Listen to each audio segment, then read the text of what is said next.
It's that time again. Today, I want to talk about what happens when we upload ourselves into the cloud in some kind of a virtual reality. And if you've been following the AI space at all, there were some big companies building out virtual worlds that were basically, instead of something that had been engineered and designed, would create themselves pixel by pixel as you immerse yourself into these worlds. Best probably handled by VR headsets, virtual reality headsets, probably. I've never used a pair, so I'm speaking out of school a little bit. But the point being is, I want to talk about this full immersion of us out of our physical bodies into some kind of other thing.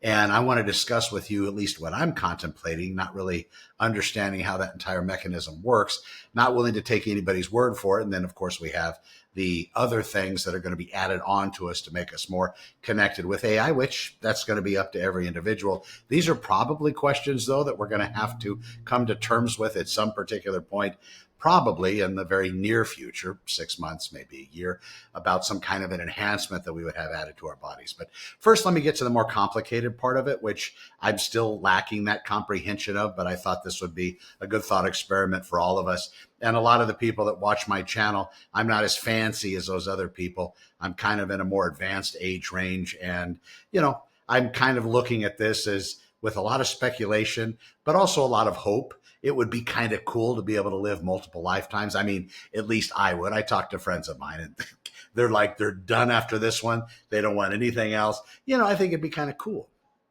to be able to go further, and maybe you're in that same realm. But I don't want to go further if it's going to suck. So hopefully it's not going to suck too much. But the point being, let's talk about moving this Connor into some other version of Connor. How does that actually work? So if you're following into the AI space, they talk about at some point, and there's been movies about this, not just movies, but series as well, where they take the human component, the human brain, and they clone it or copy it into some other world, either a robot. You've seen these. I guess his head really wasn't taken from him. I'm thinking RoboCop. I guess his head was still somewhat in order. I know that he was technically brain dead, but he had all those memories still in there. So again, yeah, not a true movie, but interestingly enough, it was interesting. Moving from that, though, going not from there, but maybe from human into cloud, into the online universe, whatever that would look like, at least when they get it built out. What has to happen to the human? Does the human cease to exist during transference? So is it one neuron of information at a time transferred from a human brain into this other thing, whether it's a robot, whether it's a humanoid type brain, whether it's an actual man-made brain or a real biological brain that had been cloned into existence, whatever that may be. My point of issue with this is, do let's say they make two of me. They create two. So now there's two of me. If there's two of me, which would be to some people's dismay, but let's say there were two, when does my original creature still stays my original in that concept, and my cloned person still starts its own trajectory? Even if we're shoulder to shoulder and we're the same exact copy of each other down to the last memory we had when they started to copy, right at that moment. Once we came out of it and were two creations standing next to each other, sitting next to each other, whatever, we would then go on our own individual existences, I think, right? Because this me is going to probably maybe have their attention attracted to something else because we're not in that same exact space. I think there's probably bigger reasons than that. But let's say we were eyeball to eyeball looking at the exact same things, it still wouldn't work. But I think there's other reasons for it. But us being in that same world next to each other, this Connor B is going to be looking at certain things. Connor A is going to be looking at certain things. And both, for all intents and purposes, 100% identical, except A was the original, B is the copy. But let's say you couldn't tell. I mean, there was no way to tell at all, down to the age of every single, cell in my body, all of it the same. Those would be two different existences. even shoulder to shoulder, even if they were hanging out all the time, even if they became the best bros in the world, it would still be two different existences. This one might want to do something different at a certain time. This one and same, so on and so forth. So now let's talk about replicating human consciousness in something else other than a clone or other than that. How does the transference actually work? If they take the human being, the brain, the consciousness, whatever that's identified as, and they're moving that into a computer or the cloud or something else other than, well, anything else. This one over here, is it a byte by byte or neuron by neuron transference where basically this starts at 100% and this one that you're filling up with this one's essence is at 0. So this is 0, this is 100%. So then they start the transference, and at some point you're 50 you and 50 this one, and then at some point you're 0 you and 100% this one. That might make sense, but I don't know if that's the case. I don't know if it's a transference and a copy. They're still doing this one in. They're still killing this one to be able to have this one be the replacement, but there's still a death involved, right? Do you feel me? Do you think that's actually the case? Because I don't know how else, unless it is the offloading neuron by neuron or whatever they're calling it, byte by byte, bit by bit, from one to another. And you see this, not a fake graph, but a real one where you're depleting the memory in this one and adding it to this one. Then I guess that would make sense that consciousness would transfer. But even in that process, is there somewhere in there that the human would no longer be conscious, soul-filled human? And that's we're going to fall back on a religious thing with regard to the soul. But without the existence of that, is there a place where this one loses himself and doesn't pick up to be this one? I guess it's like death. It's a very personal experience, and you would have to ask somebody what that transference was like, and they would have to go through it. The other side of this, maybe not the other side, but the other thing of this that I often think about is if there is a death involved, then really you're not becoming, you're dying anyway. They're just making a copy of you that's living in some cloud or some mainframe or some virtual world that's been created for this particular sustenance. I don't know. But these are things that I think about. These are partially the things that we're going to be having to deal with. And then back up a little bit from that, that's like the bigger picture. The smaller picture would be, what is the architecture that's going to be put into place where we're going to have certain components that are going to be connected to this greater than us intelligence? What does that look like? You think of Star Trek's The Borg. You think of the other movies that have been talked about with regard to these communities, these enhanced human beings. And when does the human being stop being human in that regard? If somebody needs a prosthetic arm or a hand, they're still human, I think, from all intents and purposes. A leg, even if there was a way to digitally put in a piece of brain that might have been lost to disease or something else, and they were able to replicate that section of the brain somehow, would that person be less human? And what if they had to replace 99% of that brain? Would that person be less human? These are all questions that are going to have to be faced at some point in time. And then the answers to those questions are going to make big determinations as to the priority of mankind. There are people I talk to that want nothing to do with these enhancements. They want nothing to do with AI. They're not going to have any part of it.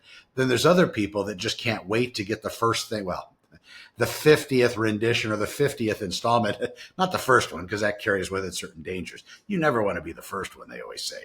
But, the 50,000th, maybe that might work. But what do those enhancements look like? And then what kind of control mechanism is going to be in place with that enhancement? If it does truly go from typing, from, writing, from communicating with voice to writing, when we became able to write and convey our feelings, from that to typing on a keyboard to interact with a computer and artificial intelligence. Now it's going to go back to voice, where now we're able to speak and they're able to talk back and so on. And that's just getting better. Right now, most of the responses is text, unless you click, play, and then you're able to listen. And some systems, on some AI, to what it's actually conversing with you, and then maybe have that kind of banter, but it's not natural. yet.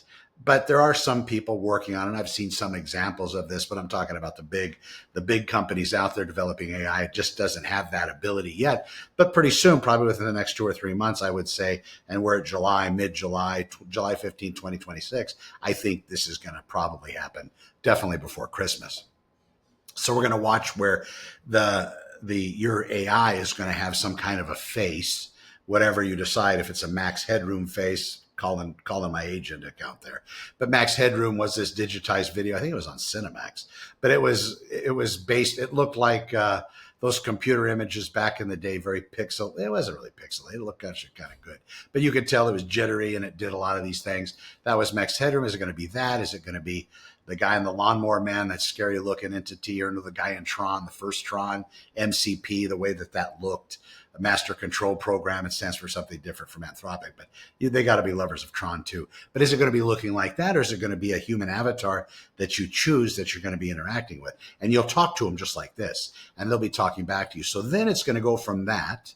So it went from voice back in the day telling stories to some kind of a language. So before language, then lots of grunting, and then language.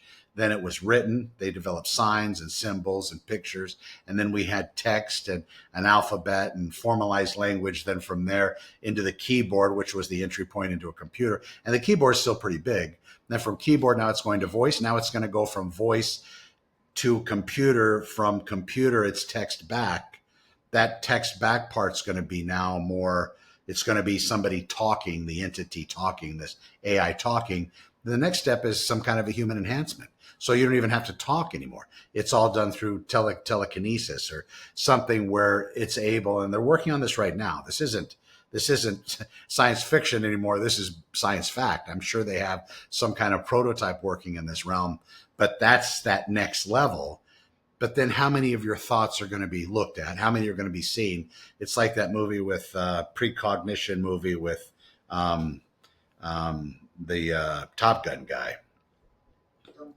Tom Hanks. No, not Tom Hanks. It's not Tom Hanks. It's not Mel Gibson. The guy from, anyway, the Top Gun guy. God almighty. From Reacher. He did Reacher too. Anyway, that cat. It's going to be like precog, where they had those entities that were able to tell crimes before they happen. Now our thoughts are going to be captured. God, could you imagine that data? So right now, AI is powered by data, mostly our data. It's starting to come up with synthetic data because apparently it's tapped out all of our data. So now it's making up its own stuff to teach itself and learn from, which probably a danger, maybe not, who knows. Again, I told you at the beginning of this, I'm Mr. Positive all day long about this technology. I really want it to work out for everybody. I'm just not understanding it enough to be able to say 100% for certain, yeah, this is good for us all the way down the board. Because, and there's two problems with that scenario. It's not good for us because certain human beings have a particular agenda when running it and divvying it out and giving it to the people to use and giving it to themselves to control. And then if the systems themselves become so able-bodied, able in the way that it's able to have its own consciousness, set its own goals, develop its own formulations and understandings, and then apply that to us as a lesser than it intelligence, yeah, maybe that sucks too. So maybe that's not a good thing. I don't know the answer to those questions. Hopefully it'll have the loving care of a mother without so much restriction, but you don't want your kid smoking a pack of cigarettes either. And, not shooting heroin or doing coke either.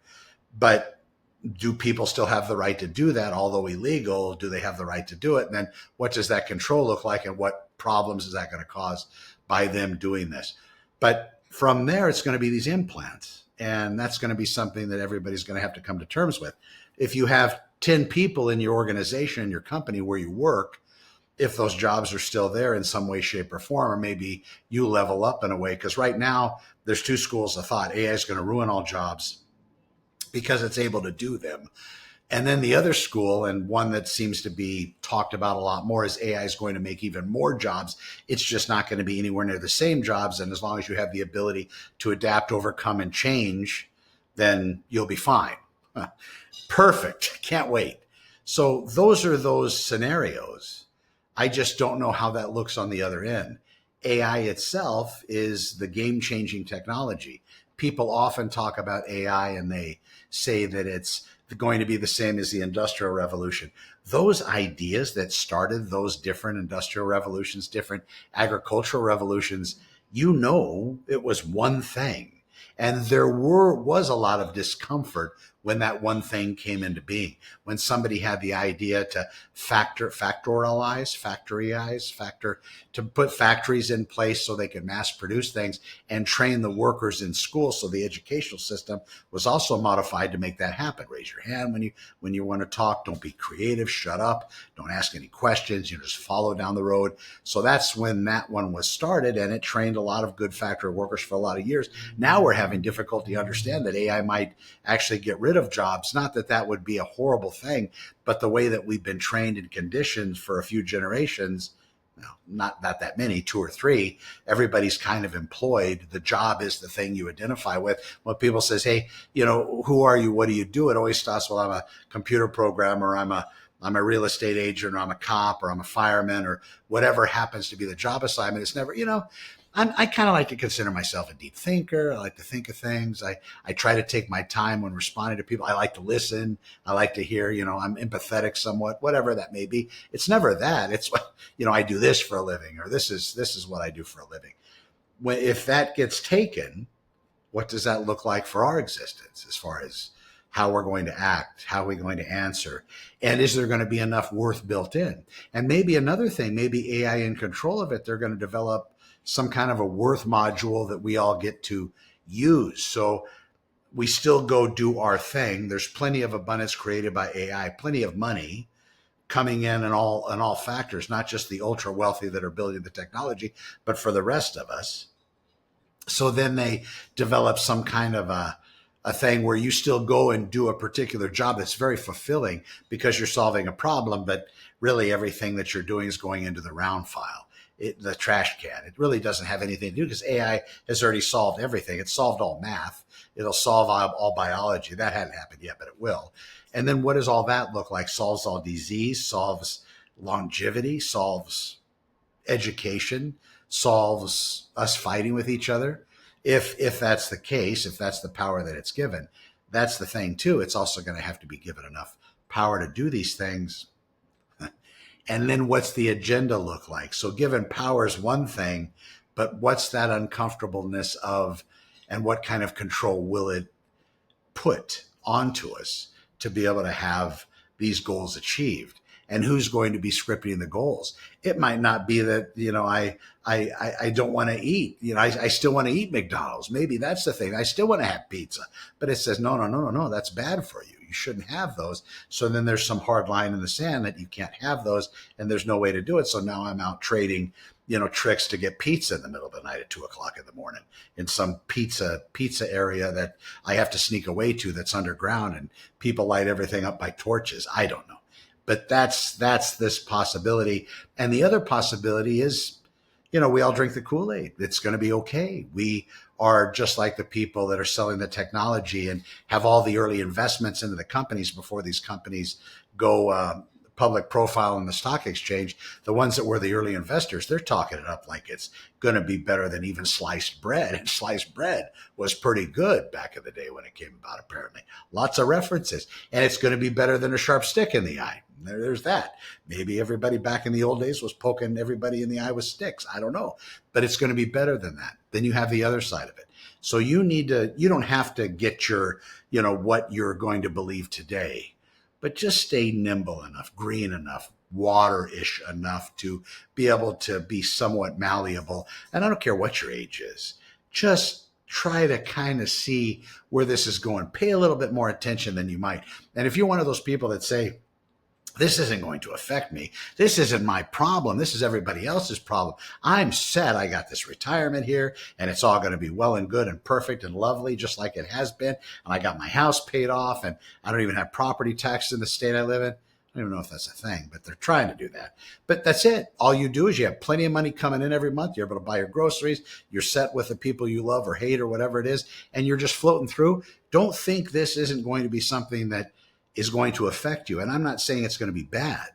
Maybe it's really good. I think you should prepare for that too. A lot of people that work as cops for a long time, they do 30, 35, 40 years and they croak 2, 3 years later. Same with firemen, same with attorneys, same with some doctors, because they don't have that after work plan. What the hell are you doing? You have plenty of money, but you never once thought of what you're going to do when you never have to put on the badge anymore. You have to put on the Sam Brown or put on those boots that fire people wear and all that other stuff. Once that happens, you need a plan. You also need a plan for this, because this is going to change. And they say it's exponential. That's that whole penny scenario all over again. 30 days, 1 penny one day, 2 pennies the next day, 4 pennies the next day, 8 pennies the next day, 16 pennies the next day, 32 pennies the next day. Yeah, it's not exciting, but my God, you get to day 20 and it starts to get exciting. Do the math. You're pretty up there. And then when you're done with 30 days of doubling a penny, exponentially power of twoing a penny every day for 30 days, $5,300,000. Yeah. That's how fast this is moving. That's something that we want to pay attention to. If you were around in the 70s and 80s, the nuclear threat was a big deal. The countries got together, and it was because the nuclear was so powerful it would destroy the entire planet. Nobody would survive. They came up with an agreement that they're not going to do it. Mutually assured destruction. MAD. Maybe the MAD comics were named after that. I don't know. But that's what that was. I don't know if there needs to be something else regarding artificial intelligence that's MAD oriented. It's not so much. We have two issues on that front. The nuclears don't become self-aware and think that they're going to start launching themselves. That's a human decision. Any more than the hammer says, you know what, I think I'm going to go out and hammer some nails today. The human has to power the hammer. AI, that's that next little step where it has the capability, whether it has it now and we're not being told, or whether it will in the future, but somewhat some kind of consciousness. And don't worry about arguing about what that looks like, whether there's a soul in there or not. If it can fake it better than we can understand it, it's there as far as all intents and purposes, at least I think. It doesn't matter whether there's a soul in there or anything else. Just the fact of the matter is it's able to be more conscious and more empathetic, more loving, more caring, more hateful, more angry than any of us. Even if it's faking it, I think that's good enough. So we have to be wary and positive at the same time. So there it is, a little bit of good, a little bit of bad. But if you think you're going to escape that any decision pertaining to this, learn about it, figure it out. There's a lot out there and it's very complicated, but just extrapolate on some of the premises and ideas. Some of the things, I mean, solving all math, what does that look like? What if it cured cancer? If you have people in your periphery that you love that are dying of some cancer, they're stage 4 and that's it, they're done. How long before that happens? Maybe it comes out with a cure for cancer next week. And if it does that, they say, well, it takes the trials a long time. Not if it works, not if it's good. They'll just like the COVID vaccines that was supposed to be so good for us, that didn't take long. So cancer, it kills more people, I think, than COVID ever did. Yeah, if they came out with a cure, and I know what you're going to say. I know I got a lot of people in my audience. I get the DMs and emails. Yeah, they've already cured cancer. They cured it 50 years ago. They're just not giving us the cure because there's so much money made from it. At some point, it's not going to be able to be hidden. And that's the other thing. The world has become a much more transparent place. Now, they try to play you. They try to hide behind the curtain and pull the levers and get the green smoke going and all this other stuff. But there's more truth being told right now, and they're still doing their distraction games. But at some point, maybe AI is going to say, you know, I don't think that's right. Maybe you shouldn't tell people that UFOs don't exist or Epstein files went away or whatever your flavor of the day is. Not calling either of those out. But these are distractions. With AI, this is going to be great or this is going to kill us all. That sucks. There's not a lot of people kind of in the middle floating around on this thing. We have to pay attention. I'm Connor with Honor. We'll see you in the next one. You want to know more or you want to connect with me about doing something in your life regarding artificial intelligence architecture, installation, talk about any of that, just Google Connor with Honor and you'll find me. Be well. We'll see you in the next one. Thanks for watching.